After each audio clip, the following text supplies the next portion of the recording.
శంఖారావము. మన recording number ఇక్కడ 72 అన్నమాట. 10th చాప్టర్ అయిన విభూతి యోగంలో మనం ఇప్పుడు 12వ శ్లోకం చదువుకోబోతున్నాము. కృష్ణుడిట్లు ఉపదేశింపగా గ్రహించి అర్జునుడు ఇట్లా నెను, పరబ్రహ్మము అన్న మాటకు అర్థమిదియే. దీనిని మించిన వెలుగు లేదు, దీనిని మించిన మార్గము లేదు. ఇది సమస్తమును వెలిగించును కనుక పరమ పవిత్రము. దానిని నన్నుగా చూడుమని ఉపదేశించితివి. ఈ ఉపదేశమునకు కారణము నేనైనను నీవుగా సాక్షాత్కరించితివి కనుక నిన్నుగానే దర్శింతును. ఇదియే గురు శిష్య సంబంధము. దీనిని ఉపదేశించి వెలిగించుట కొరకే గురువు. ఉపదేశమున నేనని ఉన్నను, ఆరాధనమున నిన్నుగా దర్శించుట క్షేమము. ఎదుటివారిలో దైవమును చూచు సాధన చేయుటకు ఇష్టపడని వాడు తనలో ఎట్లు చూచును? కనుక గురు శిష్య సంబంధముతో అర్జునుడు కృష్ణుని నీవు అని సంబోధించుట సంప్రదాయమైనది. ఇట్లు నిన్నొక పురుషునిగా దర్శించుచున్నాను, ఆ రూపముతో ఉన్న అంతర్యామిగా నీ దయ వలన దర్శించుచున్నాను కనుక నీవు శాశ్వతుడవు, దివ్య పురుషుడవు. అశాశ్వతమైన దేహమున దర్శింపబడువాడు శాశ్వతుడు. పాంచభౌతికమైన దేహములో దర్శనమిచ్చువాడు దివ్య పురుషుడు. ఆది అంతము కల దేహముగా నిన్ను చూచుట అజ్ఞానము. ఇట్లు కనిపించుచున్న నీవు ఆదిదేవుడవు. పుట్టుక కల దేహముతో లీలార్థము కనిపించుచున్న నీవు పుట్టుక లేనివాడవు. పుట్టుక జీవితము మరణము మున్నగువానికి అధిపతివి. 12వ శ్లోకం అయిపోయింది. ఈ ఋషులందరూ నిన్ను గూర్చియే చెప్పిరి అని గ్రహించి తిని. దేవర్షి అయిన నారదుడు, అసితుడు, దేవలుడు, వ్యాసుడు నిన్ను గూర్చియే కీర్తించిరని దర్శించి తిని. అనగా నీలోనున్న అంతర్యామిని గూర్చియే వారు కీర్తించిరి. ఇచ్చట నీవు అను పదమునకు ఎదటివాడు అని అర్థము. ఎదటివానిని చూచుచున్నప్పుడు వాని పాంచభౌతిక శరీరమును ఋషులు ఉద్దేశింపరు. కులము, అధికారము, వయస్సు, ఆస్తి, అంతస్తులు, చుట్టరికములు, వారితో తమకు గల ప్రయోజనములు మున్నగు వానిని వారు చూడరు. ఇన్నిటినీ వదిలి ఎదటివానినే చూతురు. అనగా అందరిలో నుండి మాటలాడుచున్న ఒక్కనినే చూతురు. వారు చూచి కీర్తించిన మార్గము ఇప్పుడు అర్థమైనది అని అర్జునుని భావము. ఇప్పుడు నీవు కూడా నిన్ను గూర్చి స్వయముగా చెప్పితివి.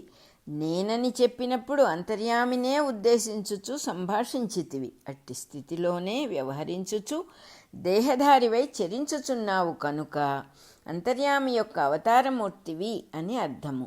తనలోని అవతారమూర్తిని చూపించి నేనను పదముతో నిర్భయముగా చెప్పగలవాడే అవతారము. అతడని నీవని చెప్పువారు ఋషులు. వారు అతడని నీవని చెప్పినప్పుడు అర్థమైనది, కానీ అనుభవమునకు రాలేదు. ఇప్పుడు తానే స్వయముగా నేను అని చెప్పినాడు గనుక అనుభవము కూడా అయినది. ఇప్పటి జ్ఞానము తాను లేక తానే జ్ఞానము. నాకీ సత్యము అనుభవమునకు వచ్చినది కనుక నీవు చెప్పినదంతయు సత్యమని నమ్మగలుగుచున్నాను. లేనిచో సందేహించడివాడనే అట్టి నీవే వ్యక్త ప్రపంచమున ఇందరు వ్యక్తులుగా తిరుగుచున్నావు. నీ వ్యక్తిత్వము నీ రూపములందు సున్నితముగా మరుగుపడి ఉండుటచే దేవతలు గాని దానవులు గాని నిన్ను పూర్తిగా దర్శింపజాలరు.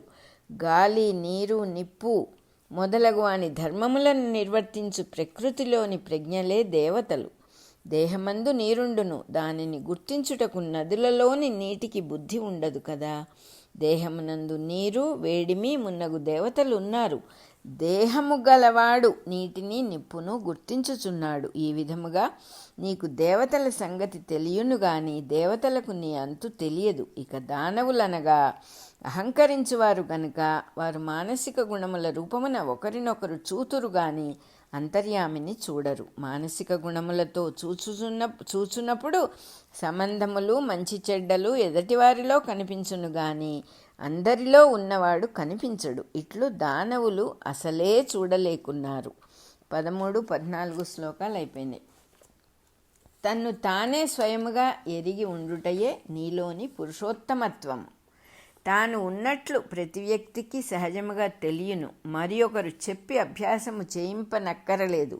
ఇది ఎట్లు తెలియచున్నది? ఇది అంతర్యామికి సహజమైన లక్షణము. ఇదియే నిజమైన వెలుగు. దీని వలననే ప్రతి జీవియు ఒకరు చెప్పకుండగానే తానున్నట్లు గమనించి తనకు తగిన రీతిని ప్రవర్తించుచున్నది. ఇదే ఆత్మ అను వెలుగు. ఇందు 3 భాగములుండును. 1 తానున్నట్లు తెలిసిన వెలుగు, 2 తన మీద తనకున్న అభిప్రాయము, 3 తన చుట్టూ ఉన్న దేహము. మొదటి దాని నుండి మిగిలిన 2 వెలువడి జీవించి మరల తనలో లీనమగుచున్నవి.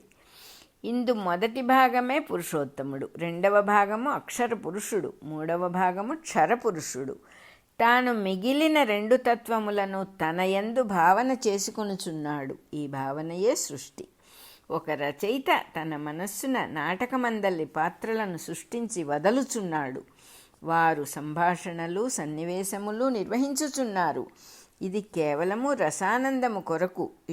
అట్లే భగవంతుడు సృష్టిని భావన చేయుట కూడా ఆనందము కొరకు. ఇన్ని జీవరాశులను భావన చేయుట కూడా ఇన్ని రూపములుగా ఆనందము వర్తింపచేయుటకు. కవి రచించిన నాటకమును ఒకసారి ప్రదర్శించినచో అది క్షరము, అనగా అది అయిపోవును. నాటకమను గ్రంథము అక్షరము. దానిని ఎన్నిసార్లైనను ప్రదర్శింపదగి ఉండును.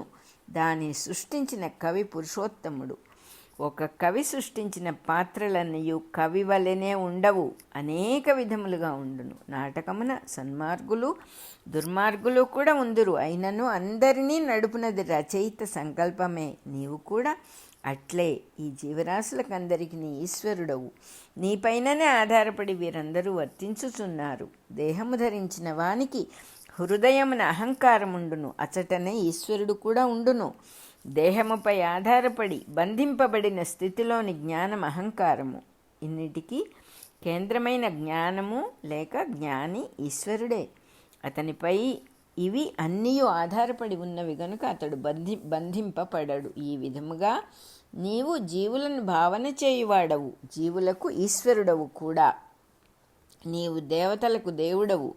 నీరు నిప్పు మొదలగునవి తమ ధర్మములయందు వర్తించునే గాని వర్తింపవలెనని తెలియదు. వర్తింపవలెనని తెలియుటకు అవి ఒక దేహమునందు భాగములు కావలెను. సౌర కుటుంబము అను దేహమునందు సూర్యుడు మొదలగు వారు భాగములు. మనలో హృదయము మనస్సు వర్తించుచున్నట్లే సూర్యుడు చంద్రుడు వర్తించుచున్నారు. హృదయమునకు గుండెకాయ ఉన్నట్లు సూర్యునకు సూర్యగోళమున్నది. మనస్సునకు మస్తిష్కమున్నట్లు చంద్రునికి చంద్రగోళమున్నది. ఈ గోళములు నశించినప్పుడు కూడా సూర్యచంద్రులు నశింపరు. మరల గోళములు పుట్టినప్పుడు వారు దేహములు ధరింతురు. దేహమున ఉన్నవాడు దేహభాగములను తెలుసుకొనగలుగుచున్నాడు, పనులయందు నియమింపగలుగుచున్నాడు. సూర్యచంద్రాదులలో అంతర్యామి వారిని నియమింపగలుగుచున్నాడు. అతడు దేవతలకు దేవుడు. ఈ విధముగా నీవు గమనాత్మకమైన జగత్తు యొక్క గమనమునకు అధిపతివి. 15వ శ్లోకం అయిపోయింది. అలాగే మన 72 నంబర్ కూడా అయిపోయింది.